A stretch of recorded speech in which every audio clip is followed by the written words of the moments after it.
Hello everyone. Railway NTPC के लिए जो प्रैक्टिस सेट देख रहे हैं ये इसका आज 22वां सेट होगा। सारे क्वेश्चन आरआरबी एनटीपीसी के द्वारा साल 2021 में पूछे गए हैं और इनसे संबंधित महत्वपूर्ण पॉइंटों को भी इस वीडियो में कवर करेंगे। तो चलिए शुरू करते हैं आज के इस वीडियो को। यह पहला सवाल है, प्रकाश संश्लेषण के लिए किस गैस की आवश्यकता होती है? तो आंसर है तीसरा, कार्बन डाइऑक्साइड की आवश्यकता होती है। बात करें प्रकाश संश्लेषण के बारे में, तो प्रकाश संश्लेषण 3 रंगों में होता है, बैंगनी, नीला और लाल। लेकिन लाल में सबसे दर अधिक होती है प्रकाश संश्लेषण की, लाल में सबसे कम बैंगनी में। प्रकाश की आवश्यकता तो 1 से 2% प्राकृतिक प्रकाश की आवश्यकता होती है। प्रकाश संश्लेषण की प्रक्रिया के फलस्वरूप बनता है कार्बोहाइड्रेट पदार्थ या कार्बनिक पदार्थ। गैसों की आदला बदली या एक्सचेंज किसके द्वारा होता है?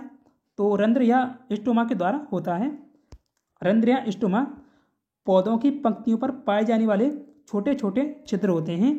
प्रकाश संश्लेषण करता है तो हरितलवक या क्लोरोप्लास्ट या प्लास्टिड, इसमें क्लोरोफिल नामक हरा बड़क होता है, हरा रंग का बड़क होता है, वो उसके माध्यम से प्रकाश संश्लेषण होता है। प्रकाश संश्लेषण के लिए आवश्यक हैं कार्बन डाइऑक्साइड, पानी, क्लोरोप्लास्ट और सूर्य का प्रकाश। बात करें इसकी प्रतिक्रिया या रिएक्शन के बारे में, तो 6 अणु कार्बन डाइऑक्साइड के भाग लेते हैं और 12 अणु जल के और बनाते हैं ग्लूकोज यानी C6H12O6, ये ग्लूकोज का सूत्र है। और 6 अणु जल के और 6 अणु ही उसके ऑक्सीजन के। प्रकाश, सूर्य का प्रकाश और क्लोरोप्लास्ट की उपस्थिति में प्रक्रिया होती है। ग्लूकोज एक प्रकार का कार्बोहाइड्रेट पदार्थ है। कार्बोहाइड्रेट एक बड़ी श्रेणी है जिसमें ग्लूकोज, सुक्रोज, स्टार्च, सेलुलोज आदि शामिल होते हैं। उस बौद्ध ग्रंथ का नाम बताएं जिसमें बौद्ध भिक्षुओं के लिए नियमों का उल्लेख है। आंसर है दूसरा, विनय पिटक। बात करें जो त्रिपिटक हैं बौद्ध धर्म से संबंधित ग्रंथ हैं और इसे 3 भागों में बांटा गया है मुख्यतः। तो विनय पिटक, इसमें बौद्ध भिक्षुओं और भिक्षुओं के लिए नियम और अनुशासन बताए गए हैं। सुत्त पिटक, इसमें भगवान बुद्ध के उपदेश और सच्चाई लिखी गई हैं। अभिधम पिटक, इसमें बौद्ध धर्म के सिद्धांतों की गहराइयों से व्याख्या और चर्चा की गई है। तीनों जो पिटकों की भाषा है पाली भाषा है इन तीनों की। लिटमस फिलियन या खालिस्तानी से प्राप्त होता है। आंसर तीसरा, लाइकिन नामक पौधे से प्राप्त होता है। बात करें लिटमस के बारे में, तो लिटमस एक प्राकृतिक रंग होता है जो कि लाइकिन नामक पौधे से मिलता है। और इसके उपयोग के बारे में बात करें तो लिटमस का मुख्य काम ये बताना है कि कोई घोल अम्लीय यानी खट्टा या क्षारीय या कड़वा है। नीला लिटमस पेपर अम्लीय चीज़ों जैसे नींबू का रस के संपर्क में आकर लाल हो जाता है। लाल लिटमस पेपर ये क्षारीय चीज़ों जैसे साबुन के संपर्क में आकर नीला हो जाता है। अगर कोई चीज़ ना तो अम्लीय है ना ही क्षारीय है यानी तटस्थ है, तो लिटमस पेपर का जो रंग है बैंगनी होगा। ग्रीन हाउस गैसों का सबसे बड़ा उत्सर्जक क्षेत्र कौन सा है? आंसर तीसरा, ऊर्जा। पहले बात करें ग्रीन हाउस गैसों के बारे में, तो ग्रीन हाउस गैस वायुमंडल में मौजूद ऐसी गैसें होती हैं जो पृथ्वी को गर्म रखने में मदद करती हैं। ये गैसें सूरज से आने वाली गर्मी को अवशोषित करती हैं और उसे वापस अंतरिक्ष में जाने से रोकती हैं। इस प्रक्रिया को ग्रीन हाउस प्रभाव कहते हैं। बात करें ग्रीन हाउस गैसों की संख्या के बारे में, तो 6 हैं। क्योटो प्रोटोकॉल के अनुसार 6 संख्या है इनकी, और भी लेकिन इसके अनुसार 6 हैं। तो जल वाष्प, यह सबसे अधिक ग्रीन हाउस प्रभाव पैदा करती है। जल वाष्प, कार्बन डाइऑक्साइड यानी CO2, फिर मीथेन और इसका अणु सूत्र है CH4, नाइट्रस ऑक्साइड यानी N2O, ओजोन यानी O3 और CFC यानी CFC क्लोरोफ्लोरोकार्बन। ग्रीन हाउस गैसों का सबसे बड़ा उत्सर्जक क्षेत्र यानी 2/3 यानी 66% ऊर्जा क्षेत्र है। जो ऊर्जा उत्पादन जैसे कोयला, तेल और प्राकृतिक गैस का जलना ग्रीन हाउस गैस उत्सर्जन का सबसे बड़ा स्रोत है, जो मुख्य रूप से कार्बन डाइऑक्साइड और अन्य ग्रीन हाउस गैसों को वायुमंडल में छोड़ता है। इसके बाद कृषि का नंबर आता है और फिर तीसरे स्थान पर इसके बाद है कृषि के बाद उद्योग तीसरे पर है। ग्रीन हाउस शब्द का इस्तेमाल सबसे पहले निल्स गुस्ताफ एकहॉम ने किया था 1901 में। विश्व का सबसे लंबा रेल मार्ग कौन सा है? तो विश्व का सबसे लंबा जो रेल मार्ग है ट्रांस साइबेरियन रेल मार्ग है। बात करें ट्रांस साइबेरियन रेल मार्ग, तो ये रूस की राजधानी मॉस्को को व्लादिवोस्तोक शहर से जोड़ता है और इसके नाम रिकॉर्ड है कि दुनिया का सबसे लंबा रेल मार्ग है। यह रूस के साइबेरिया क्षेत्र से होकर गुजरता है। कुल लंबाई 9,289 किलोमीटर है। नोट कीजिएगा, जो सबसे बड़ा रेल नेटवर्क है अमेरिका देश का है और इस मामले में भारत का स्थान है चौथा। एक्सेल में कौन सी फंक्शन की एडिट मोड पर जाने में मदद करती है? तो ये F2 है। बात करें जो कीबोर्ड में 12 फंक्शन की होती हैं उनके बारे में, तो इनका अलग अलग काम होता है। देखिए F1 है, इसका काम है हेल्प यानी सहायता, स्क्रीन खोलने के लिए इसका इस्तेमाल करते हैं। F2 रीनेम यानी फाइल या फोल्डर का नाम बदलने के लिए इसका उपयोग होगा। F3 सर्चिंग यानी वर्तमान में खुले एप्लीकेशन में सर्च बॉक्स खोलने के लिए। F4 तो Alt+4 दबाएंगे तो शटडाउन या क्लोज दबाने पर वर्तमान में खुली विंडो बंद हो जाती है। F5 रिफ्रेश यानी पेज या दस्तावेज को रिफ्रेश करने के लिए। F6 हाईलाइट एड्रेस बार यानी विंडोज में खुले फोल्डर के कंटेंट देखने लगते हैं। F7 spelling check MS Word में टाइप की गई शब्दों की स्पेलिंग चेक करने के लिए F7 का इस्तेमाल होता है। F8 टेक्स्ट सेलेक्ट यानी MS वर्ड में या बूट मेनू, तो इन दोनों में इस्तेमाल होता है F8 का। F9 मेल रिफ्रेश यानी या माइक्रोसॉफ्ट आउटलुक में ईमेल भेजने या पाने के लिए। F10 मेन्यू बार एक्टिव यानी वर्तमान में खुले एप्लीकेशन का मेन्यू बार खोलने के लिए। F11 फुल स्क्रीन यानी इंटरनेट ब्राउज़र में फुल स्क्रीन मोड में जाने के लिए। F12 सेव एज का ऑप्शन ओपन हो जाता है। तो 12 फंक्शन की हैं कीबोर्ड में। किस स्थान को नर्सरी ऑफ बंगाल आर्मी कहा जाता है? आंसर होगा चौथा, अवध को। बात करें बंगाल आर्मी के बारे में, तो इसकी स्थापना हुई थी 1756 में। अवध को बंगाल आर्मी की नर्सरी इसलिए कहा जाता है क्योंकि बंगाल सेना की ज़्यादातर जो सिपाहियों की भर्तियाँ अवध और पूर्वी उत्तर प्रदेश के गांवों से होती थी। अवध वर्तमान में उत्तर प्रदेश का एक क्षेत्र है। भारत के किस राज्य में उर्वरक की सबसे अधिक खपत होती है यानी प्रति हेक्टेयर किलोग्राम में? तो पहले स्थान पर पंजाब है और दूसरे स्थान पर हरियाणा है। तो राइट आंसर है इसका पंजाब। बात करें उर्वरक या फर्टिलाइजर, इसके बारे में। उर्वरक एक ऐसा पदार्थ होता है जो पौधों को आवश्यक पोषक तत्व देने के लिए मिट्टी में मिलाया जाता है। यह प्राकृतिक भी हो सकता है जैसे गोबर या खाद, और कृत्रिम यानी रासायनिक भी जैसे हो सकता है जैसे यूरिया और DAP। उर्वरक में 3 मुख्यतः पोषक तत्व होते हैं। तो नाइट्रोजन, इसका काम है पत्तों और हरी बढ़त के लिए इसका इस्तेमाल होता है। देखिए ये सवाल पिछले वीडियो में इससे भी पहले देखा था, उसमें पूछा गया था कि नाइट्रोजन का पौधे में क्या काम है। तो इसका काम है पत्तों और हरी बढ़त के लिए होता है। फास्फोरस जड़ों और फूल फल के लिए इस्तेमाल होता है। पोटेशियम, तो पोटेशियम पौधों की ताकत और रोगों से लड़ने की क्षमता के लिए इसका प्रयोग होता है पोटेशियम का।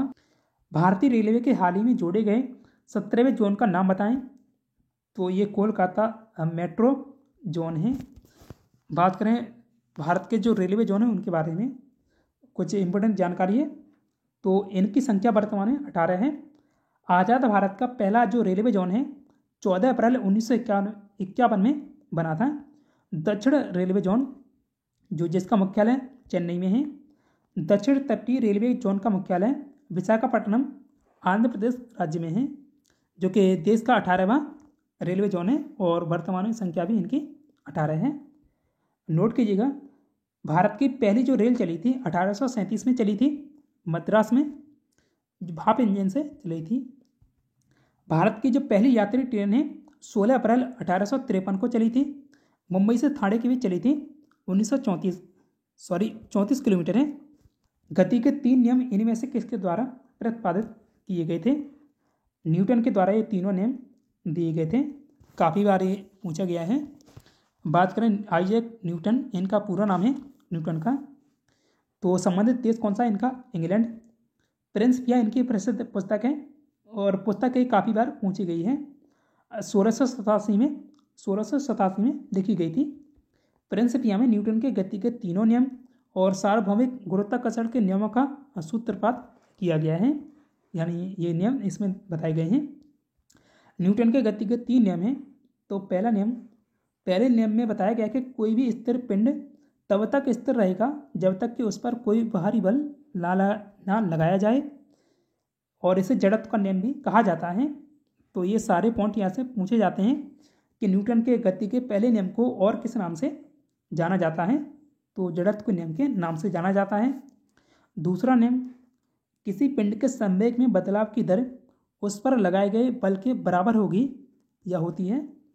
देखिए, जो बल का फॉर्मूला यहाँ से दूसरे ये पूछा जाता है कि बल का फॉर्मूला न्यूटन के गति के किस नियम से निकलता है?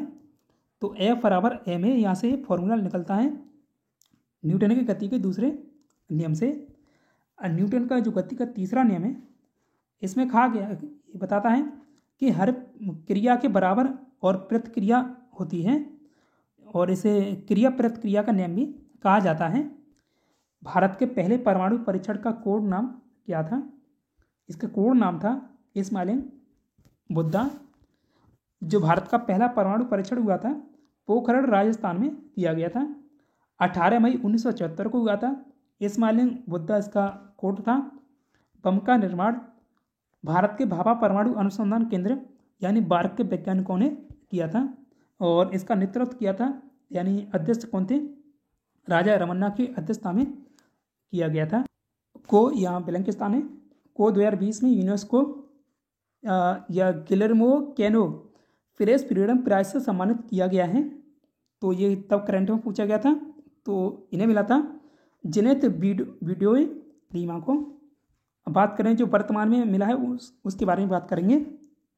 तो वर्तमान में 2024 में ये गाजा संघर्ष को कवर करने वाली फिलिस्तीनी पत्रकारों को दिया गया है।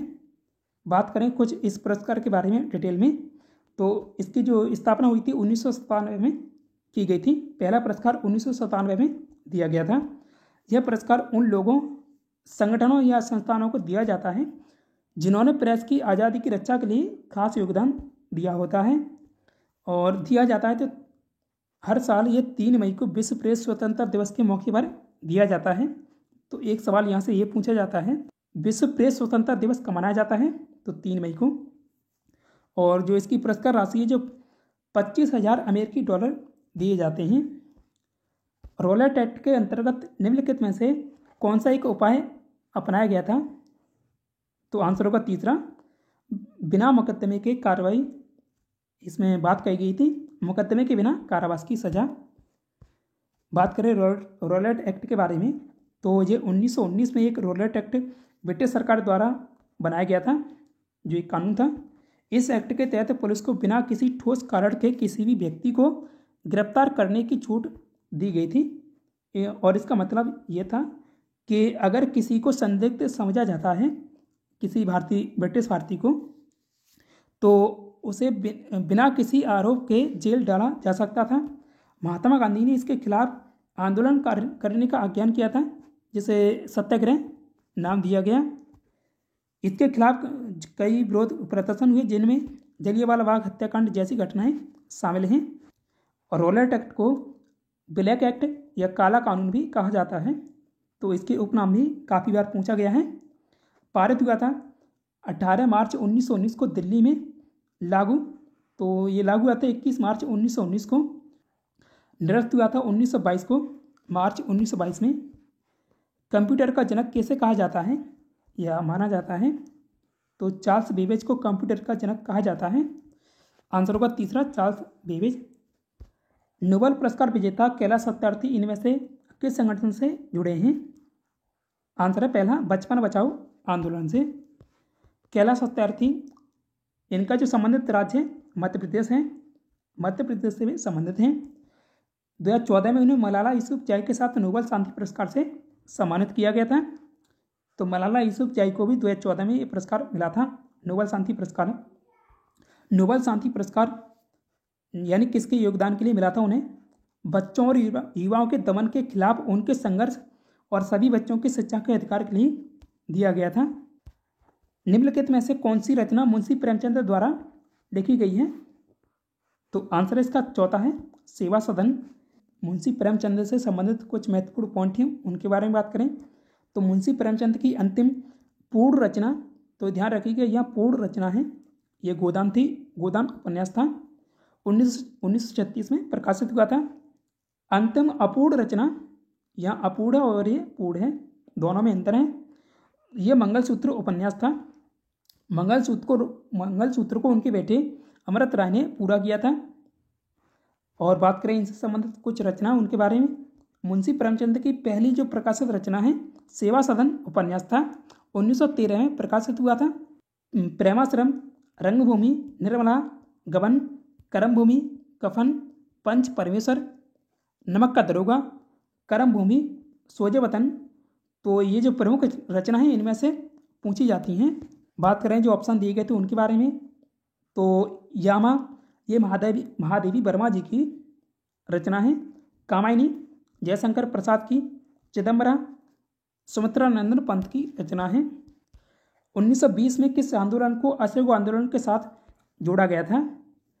तो देखिए पहले खिलाफत आंदोलन चलाया गया था, उसके बाद जो खिलाफत आंदोलन चला है 1919 से लेकर 1922 तक चला था। और वहीं जो असहयोग आंदोलन है 1 अगस्त 1920 से लेकर और ये भी 1922 तक चला था। जो चोरी चोरा घटना हुई थी उसके बाद गांधी जी ने इसे वापस ले लिया था असहयोग आंदोलन को। लेकिन इसमें एक मूल कारण ये है, विशेषता ये है कि दोनों ही आंदोलन ब्रिटिश सरकार के खिलाफ चलाए गए थे, खिलाफत आंदोलन और असहयोग आंदोलन। तो आंसर इसका होगा तीसरा, खिलाफत आंदोलन। काफ़ी बार ये पूछा गया है कि असहयोग आंदोलन के साथ कौन सा आंदोलन चलाया गया था? तो असहयोग आंदोलन और खिलाफत आंदोलन चलाए गए थे। थोड़ा 1 वर्ष का अंतर है, लेकिन ये साथ में ही चलाए गए थे। असहयोग आंदोलन 1 अगस्त 1920 को शुरू हुआ था। नेतृत्व महात्मा गांधी जी के द्वारा किया गया था। उद्देश्य भारतीय लोग ब्रिटिश सरकार का सहयोग करना बंद कर दें ताकि उन्हें भारत को स्वशासन यानी अपना खुद का राज्य देने के लिए मजबूर किया जा सके। रॉलेट एक्ट के विरोध में ये शुरू किया गया था 1919 में। रॉलेट एक्ट कानून ने भारतीयों के अधिकार छीन लिए थे, बिना मुकदमे के जेल भेजने का रास्ता खोल दिया था, जैसे कि वहाँ पूछा गया था सवाल में। गांधी जी ने वापस लिया। तो जो चोरी चोरा घटना हुई थी गोरखपुर में 4 फरवरी 1922 को हुई थी, और घटना के बाद 12 फरवरी 1922 को इसे वापस ले लिया था। निम्नलिखित में से कौन सा सम्मिलित नहीं है? तो जो कैगा परमाणु शक्ति संयंत्र है कर्नाटक राज्य में है। तारापुर नाविकीय रिएक्टर महाराष्ट्र राज्य में है। और कुडनकुलम नाविकीय शक्ति संयंत्र तमिलनाडु में। जो नरोरा नाविकीय शक्ति संयंत्र है ये उत्तर प्रदेश राज्य में स्थित है, राजस्थान में नहीं है। तो ये वाला गलत है, ऑप्शन दूसरा वाला यह खाली स्थान है। को खिलाड़ियों के संबंधित खेल में उनकी प्रतिभा को निखारने में सहायता करने और खेल कल्याण के उपायों को दृढ़ता के साथ लागू करने में शानदार योगदान देने हेतु राष्ट्रीय खेल प्रोत्साहन पुरस्कार 2020 से सम्मानित किया गया है। तो ये करंट में पूछा गया था। बात करें राष्ट्रीय खेल प्रोत्साहन पुरस्कार, इसके बारे में पुरस्कार की शुरुआत हुई थी साल 2009 में, और किस क्षेत्र में यानी कौन देता है ये? तो युवा मामले और खेल मंत्रालय के द्वारा हर साल दिया जाता है। इसका उद्देश्य खेलों के प्रचार और विकास में योगदान देने वाली कंपनियों, संगठनों और खेल बोर्डों को पहचान देना है। यह पुरस्कार प्रति वर्ष राष्ट्रीय खेल पुरस्कारों के साथ राष्ट्रपति भवन में भारत के राष्ट्रपति द्वारा आमतौर पर 29 अगस्त को प्रदान किए जाते हैं। और बात करें इस बार के बारे में, तो 2024 में पुरस्कार मिला है, जो कि वर्तमान में इसका विजेता है। Physical education foundation of India को मिला है। यानी PEFI को शारीरिक शिक्षा और खेल को बढ़ावा देने के लिए इनमें से कौन सा भारतीय राज्य शीर्ष 5 वन आच्छादित प्रदेशों में शामिल नहीं है? तो अगर आगे ये सवाल पूछा जाए तो ऐसे लगाना, जो पंजाब है सबसे कम नहीं, लेकिन हरियाणा सबसे कम है। हरियाणा में सबसे कम वन आच्छादित प्रदेश है हरियाणा राज्य। तो हरियाणा के बाद दूसरे स्थान पर सबसे कम के मामले में पंजाब है। तो हरियाणा का स्थान पहला है, यानी सबसे कम में हरियाणा पहले है, और दूसरे स्थान पर पंजाब है। तो ऐसे यहाँ से ऐसे लगा सकते हो कि शीर्ष में शामिल नहीं है, तो पंजाब है। ये वर्तमान में भी यही है। बात करें अब जो 2023 की रिपोर्ट आई है, ये प्रकाशित हुई थी 2024 में, लेकिन 2023 की है। तो ये इसका 18वां संस्करण पेश किया गया था। और देखिए यहाँ से एक पॉइंट पूछा जाएगा, ये स्टैटिक जीके में यहाँ से पूछा जाएगा। तो 1987 से ये प्रकाशित हो रही है, हर 2 साल बाद इसका प्रकाशन होता है। केंद्रीय पर्यावरण वन एवं जलवायु परिवर्तन मंत्री भूपेंद्र यादव हैं, तो इनके द्वारा इसका प्रकाशन इसे जारी किया गया है। जारी की तिथि दिसंबर 2024 है। यहाँ देखिए 24 होगा, 23 नहीं है। तो दिसंबर 2023 में देहरादून स्थित वन अनुसंधान संस्थान से इसे जारी किया है। वन एवं वृक्ष आवरण कुल भौगोलिक क्षेत्र का भारत में तो 25.17% है। वन एवं वृक्षावरण में वृद्धि हुई है 1445 वर्ग किलोमीटर की। भारत में कुल वन एवं वृक्ष आवरण तो 8,27,357 वर्ग किलोमीटर है। तो यह सीधे सीधे ये संख्या जो है, ये आंकड़ा पूछा जाएगा यहाँ से। भारत में कुल वनावरण, देखिए ये वृक्ष और वनावरण दोनों का है, लेकिन यहाँ कुल वनावरण है। तो कुल वनावरण 7,15,343 वर्ग किलोमीटर है। और बात करें कुल वृक्षावरण के बारे में, तो वृक्षावरण 1,12,014 वर्ग किलोमीटर है। तो ये यहाँ से आंकड़े ये पूछे जाएंगे। वन एवं वृक्ष आवरण वाले शीर्ष 3 राज्यों के बारे में बात करें तो जो मध्य प्रदेश है इसका स्थान है पहला, यह 85,724 वर्ग किलोमीटर में ये वृक्ष और वनावरण फैला हुआ है। अरुणाचल प्रदेश का स्थान है दूसरा, वहीं महाराष्ट्र का स्थान है तीसरा। इनमें से किस भारतीय राज्य में पवन ऊर्जा उत्पादन सबसे अधिक है? तो आंसर इसका चौथा है तमिलनाडु।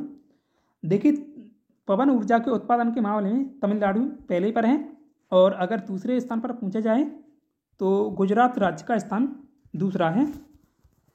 बात करें तमिलनाडु के संबंधित कुछ महत्वपूर्ण बिंदु उनके बारे में, तो इसे मंदिरों की भूमि भी कहा जाता है तमिलनाडु को।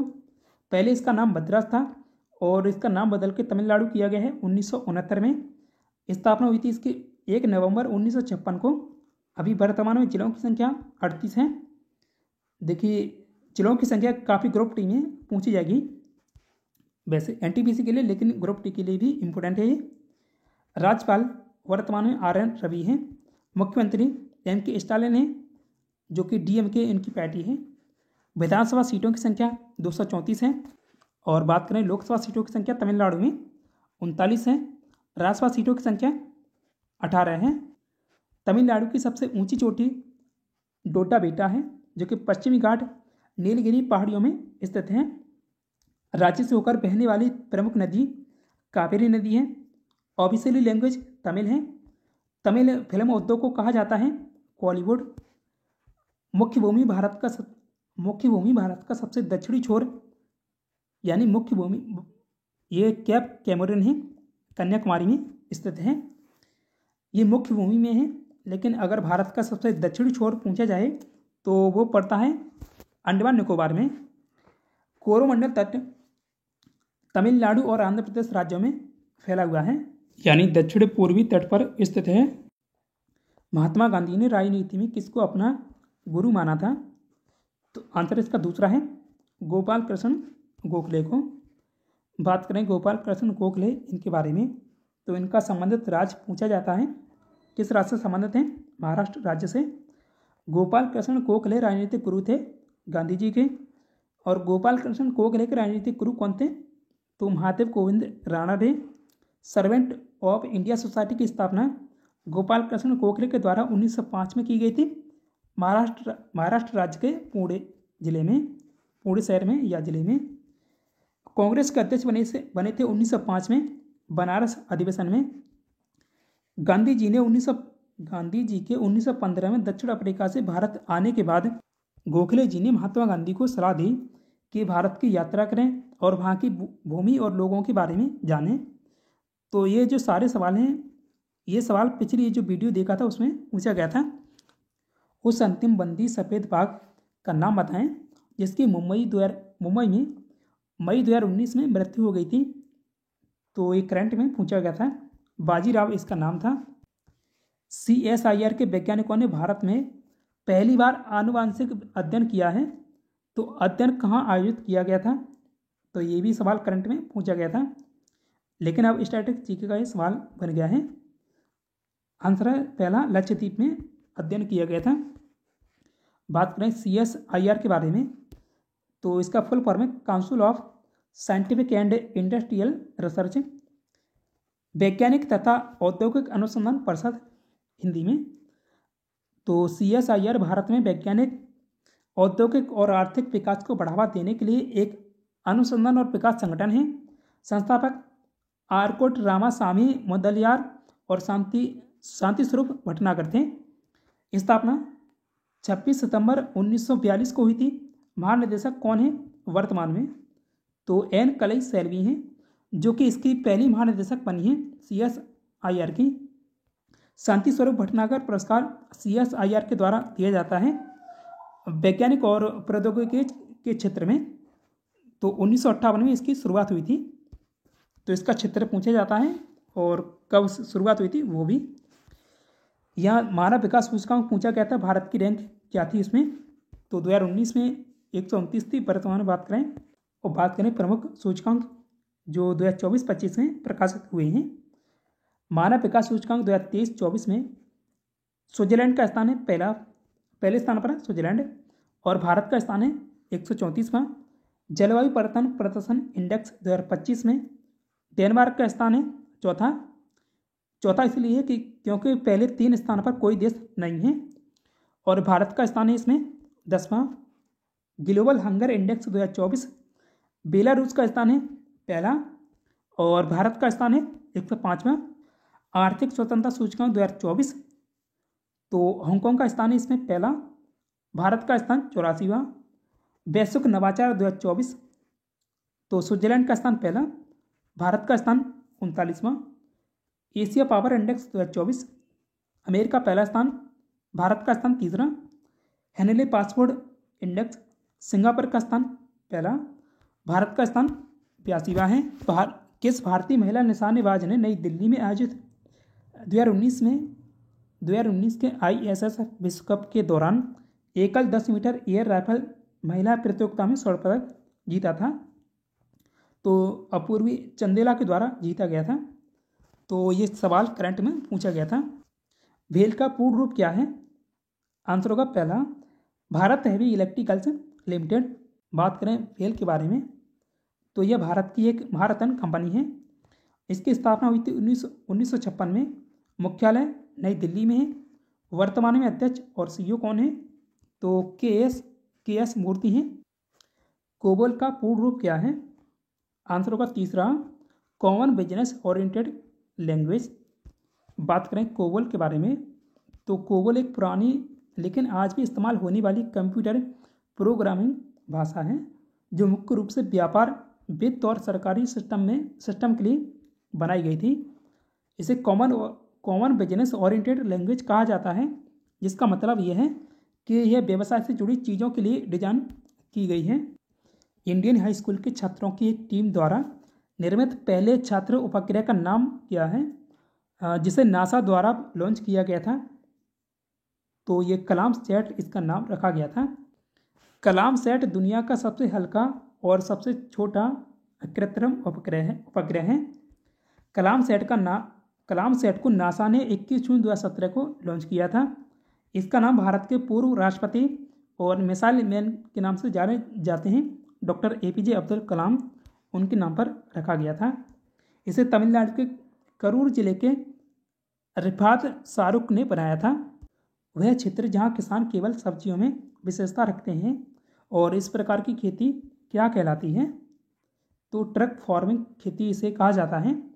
इस प्रक्रिया को ट्रक फार्मिंग या ट्रक कृषि या मार्केट गार्डन इसे कहा जाता है। तो ट्रक फार्मिंग या ट्रक कृषि व्यापार के मकसद से की जाने वाली एक खेती की पद्धति है। इसमें सब्जियां, फल, फूल उगाए जाते हैं जिन्हें ट्रक से दूर के बाजारों में भेजा जाता है। ट्रक फार्मिंग में छोटे आकार की ज़मीन पर भी खेती की जा सकती है। मई 2020 में यहाँ उड़ीसा और पश्चिम बंगाल में जो तूफान आए थे उनके बारे में पूछा गया था। तो 2020 में जब आया था करंट में पूछा गया था, अम्फान था। बात करें जो अभी करंट में जो तूफान आए हैं भारत से संबंधित हैं उनके बारे में, तो 2024 में जितने भी तूफान भारत में आए हैं वो मैंने यहाँ सभी लिए हैं। ये बांग्लादेश और पश्चिम बंगाल इससे प्रभावित रहा था। नामकरण भी यहाँ पूछा जाता है, तो ईरान के द्वारा इसका नामकरण किया गया था। माईकोंग ये आया था आंध्र प्रदेश, जो आंध्र प्रदेश राज्य है ये प्रभावित रहा था इससे, माईकोंग से।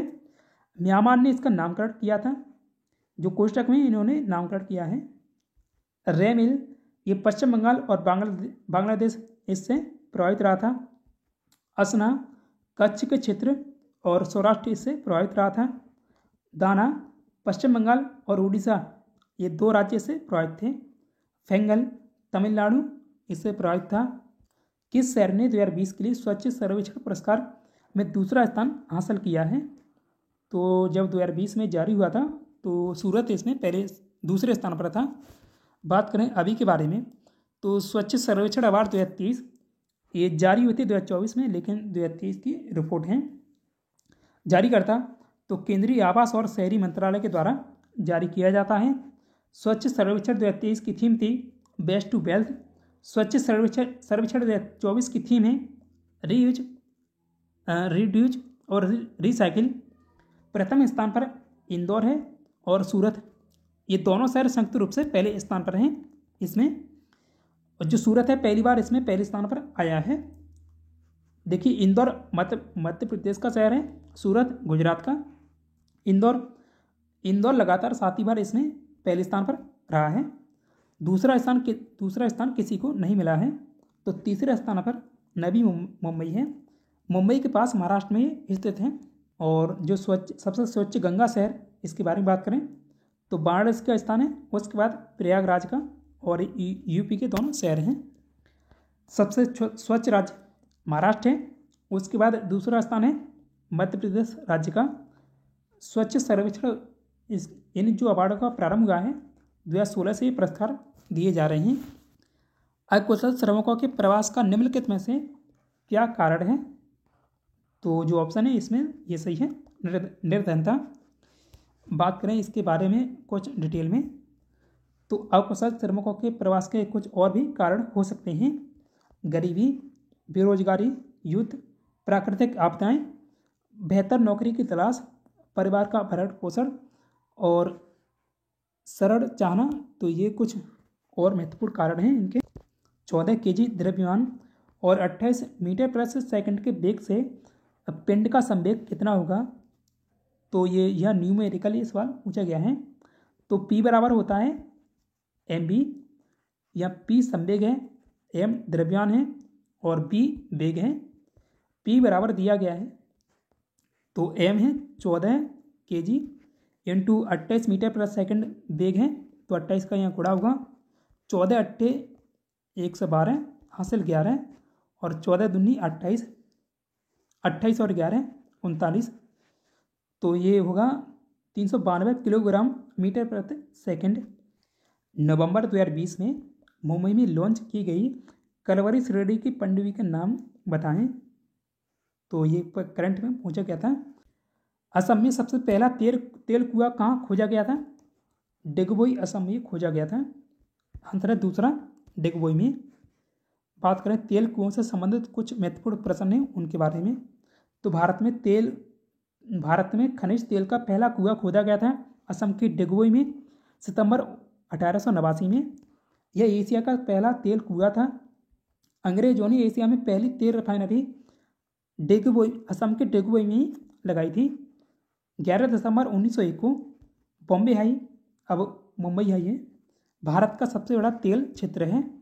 नोट कीजिएगा, जो दुनिया का पहला तेल कुआं खोदा गया था वो अमेरिका के पेनिनसिल्वेनिया सिल्वेनिया के टाइट सविले में खोजा गया था 1859 में।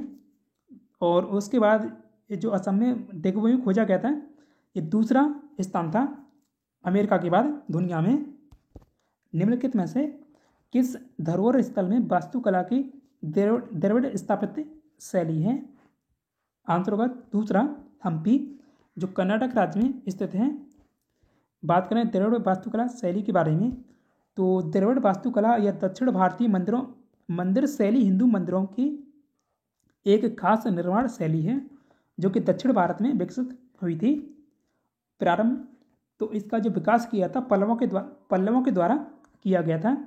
7वीं शताब्दी से लेकर 7वीं शताब्दी में किया गया था, लेकिन जो विकसित हुआ है 8वीं शताब्दी में ये विकसित हो गई थी। विस्तार तो कृष्णा नदी है उससे लेकर कन्याकुमारी तक फैला हुआ है। द्रविड़ शैली के मंदिरों का निचला भाग वर्गाकार होता है। मौजूदा संरचना तो दक्षिण भारतीय राज्यों जैसे आंध्र प्रदेश, कर्नाटक, केरल, तमिलनाडु, तेलंगाना, महाराष्ट्र के कुछ हिस्से में द्रविड़ शैली में बनाए गए स्मारक हैं। उड़ीसा और श्रीलंका में भी। हम बात करें हम्पी के बारे में, जो कि कर्नाटक राज्य में स्थित है, विजयनगर साम्राज्य की राजधानी थी। हम्पी को साल 1986 में यूनेस्को विश्व धरोहर स्थल घोषित किया गया था। यहाँ के प्रमुख मंदिरों में विरूपाक्ष मंदिर, विट्ठल मंदिर और हजार राम मंदिर शामिल हैं, जो द्रविड़ शैली में बने हैं। हम्पी के अलावा जो अन्य विकल्प दिए गए थे उनके बारे में बात करें तो एलोरा, यह गुफा मंदिरों का एक समूह है जिनमें विभिन्न शैलियाँ नागर, द्रविड़ और बेसर शैली शामिल हैं। कोणार्क, यह उड़ीसा में स्थित जो एलोरा की गुफाएं ये महाराष्ट्र राज्य में है। तो कोणार्क ये उड़ीसा में स्थित कोणार्क सूर्य मंदिर है जो कि मुख्य रूप से कलिंग शैली में बना है। खजुराहो ये मध्य प्रदेश राज्य में स्थित है। यह मंदिर नागर शैली में बने हैं। अभी तक का सबसे कम आयु वाले यूनिसेफ सद्भावना राजदूत, इनका नाम पूछा गया है, कौन है? तो ये थी मिली बॉबी ब्राउन यूनिसेफ की सबसे कम उम्र की सद्भावना राजदूत हैं। उनका जन्म 19 फरवरी 2004 को स्पेन में हुआ था। 2004 में याद रखिएगा क्योंकि 14 वर्ष की उम्र में बनी थी 2018 में। तो विश्व बाल दिवस के मौके पर उन्हें यूनिसेफ का राजदूत बनाया गया था 20 नवंबर 2018 को। मिली बॉबी ब्राउन एक अंग्रेजी अभिनेत्री और मॉडल हैं। यूनिसेफ के बारे में बात करें तो इसका पूरा नाम है United Nations International Children's Emergency Fund. इसका मकसद है बच्चों के अधिकारों को बढ़ावा देना और उनकी रक्षा करना। एक पॉइंट यहाँ से पूछे जाएंगे। संस्थापक लुडविक राज चमन है संस्था और स्थापना हुई थी 11 दिसंबर 1946 में। मुख्यालय न्यूयॉर्क, संयुक्त राज्य अमेरिका में। कार्यकारी निदेशक कौन है अभी? Catherine M Russell. वर्तमान में यूनिसेफ इंडिया की जो नेशनल ब्रांड एम्बेसडर हैं करीना कपूर खान है, जो कि मई 2024 से फ्लैग कोड ऑफ इंडिया 2002 के अनुसार भारतीय ध्वज की स्थिति क्या होनी चाहिए जब एक सीधी रेखा में अन्य देशों के झंडे के साथ प्रदर्शित हो, तो ये झंडे की स्थिति दाईं ओर होनी चाहिए, दाएं छोर पर। बात करें भारतीय ध्वज संहिता या इंडियन फ्लैग कोड 2002 के बारे में, तो ये प्रभावी हुआ था 26 जनवरी 2002 से। भारतीय ध्वज संहिता भारत के राष्ट्रीय ध्वज के प्रदर्शन पर लागू होने वाले कानूनों या नियमों का एक समूह है। भारतीय ध्वज संहिता 2002 को विभाजित किया गया है 3 भागों में। प्रथम भाग में राष्ट्रीय ध्वज का सामान्य विवरण दिया गया है। दूसरे में सार्वजनिक, निजी संगठनों, शैक्षिक संस्थानों आदि के सदस्यों द्वारा राष्ट्रीय ध्वज का प्रदर्शन। तीसरे में संघ या राज्य सरकारों तथा अन्य उनके संगठनों या एजेंसियों द्वारा राष्ट्रीय ध्वज का प्रदर्शन। यदि राष्ट्रीय ध्वज किसी सभा या हॉल में प्रदर्शित किया जाए तो हमेशा दाईं ओर रखना चाहिए, यानी जो पर्यवेक्षक हैं उनके पर्यवेक्षक या दर्शक हैं उनके बाईं ओर ध्वज पूरी तरह फैला हुआ होना चाहिए और केसरी रंग की जो पट्टी है ऊपर होनी चाहिए। तो ऐसे और भी नियम हैं, ये महत्वपूर्ण नियम इसमें बताए गए हैं। 1920 के दशक में झांसी में सतारा नदी के पास के प्रसिद्ध क्रांतिकारी ने पंडित हरिशंकर ब्रह्मचारी उपनाम का इस्तेमाल करते हुए शिविर स्थापित किया था। तो चंद्रशेखर आज़ाद जी के द्वारा किया गया था। चंद्रशेखर आज़ाद एक भारतीय क्रांतिकारी थे। उनका असली नाम था चंद्रशेखर सीताराम तिवारी। जन्म 23 जुलाई 1906 को हुआ था। जन्म स्थान भावरा या चंद्रशेखर आज़ाद नगर है अब अलीपुर जिला मध्य प्रदेश राज्य में।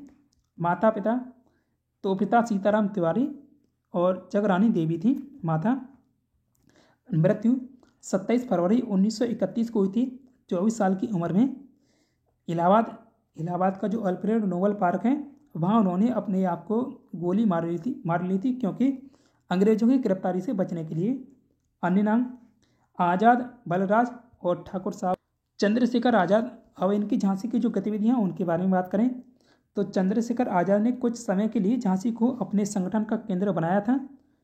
वह झांसी से 15 किलोमीटर दूर ओरछा जंगल में अपने साथियों के साथ निशानेबाजी का अभ्यास करते थे और उन्हें भी ट्रेनिंग देते थे। उन्होंने सतारा नदी के किनारे एक हनुमान मंदिर के पास झोंपड़ी बनाकर पंडित हरिशंकर ब्रह्मचारी के नाम से छिपकर वहाँ रहे। झांसी में रहते हुए उन्होंने सदर बाजार में स्थित बुंदेलखंड मोटर गैराज में कार चलाना भी सीखा था। तो आज के लिए इतना ही। पिछली वीडियो में आपसे पूछा गया था ये पूछा गया था क्वाड समूह में निम्न में से कौन सा देश शामिल है। तो जो क्वाड समूह उसमें 4 देश शामिल हैं, ऑस्ट्रेलिया, भारत, जापान और अमेरिका। आंसर इसका चौथा होगा। उपरोक्त तो सभी क्वाड समूह में शामिल हैं। टेस्ट क्वेश्चन है आपके लिए आज का। दिल्ली विधानसभा में कुल कितनी सीटें हैं?